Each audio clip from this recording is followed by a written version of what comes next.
kini jadi sorotan. Ternyata dulu bea cukai pernah dibekukan Presiden Soeharto karena sarang korupsi. Sejak mencuatnya kasus di Ditjen Pajak, Ditjen Bea Cukai ikut kena getahnya.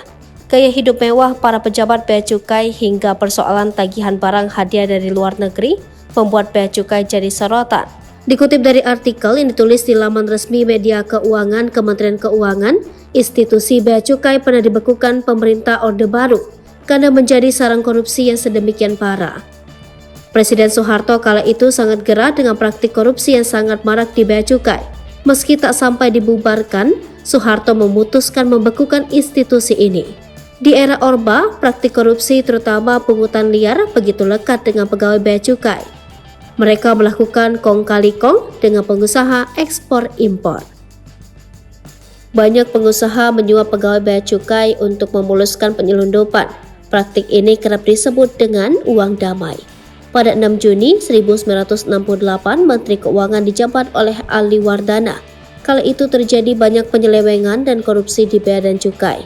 Ketika Ali Wardana mengunjungi kantor Bea dan Cukai di Tanjung Priuk pada Mei 1971, dia melihat para petugas tengah bersantai. Dia juga mendapati kabar adanya penyelundupan ratusan ribu baterai merek terkenal.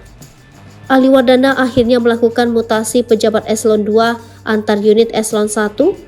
Pada 1978, Direktur Cukai digantikan pejabat dari unit eselon beberapa kali.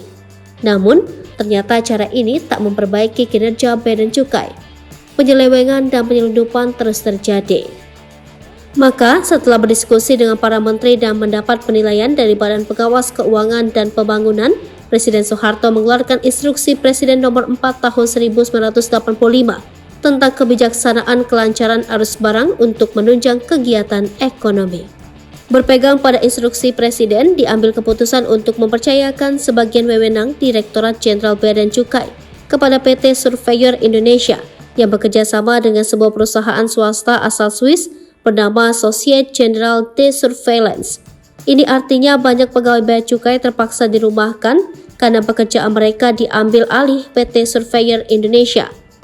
Kewenangan itu kemudian dikembalikan kepada Direktorat Jenderal Bea dan Cukai setelah Undang-Undang Nomor 10 Tahun 1995 tentang kepabeanan diberlakukan secara efektif pada 1 April 1997. Yang kemudian direvisi dengan Undang-Undang Nomor 17 Tahun 2006 tentang perubahan Undang-Undang Kepabeanan.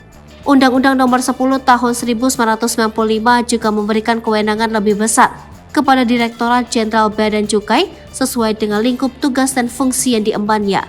Dengan pemberlakuan undang-undang tersebut, produk hukum kolonial tidak berlaku lagi. Begitu pula dengan pemberlakuan Undang-Undang Nomor 11 Tahun 1995 tentang cukai, yang kemudian diubah dengan Undang-Undang Nomor 39 Tahun 2007 untuk menggantikan kelima ordonansi cukai lama.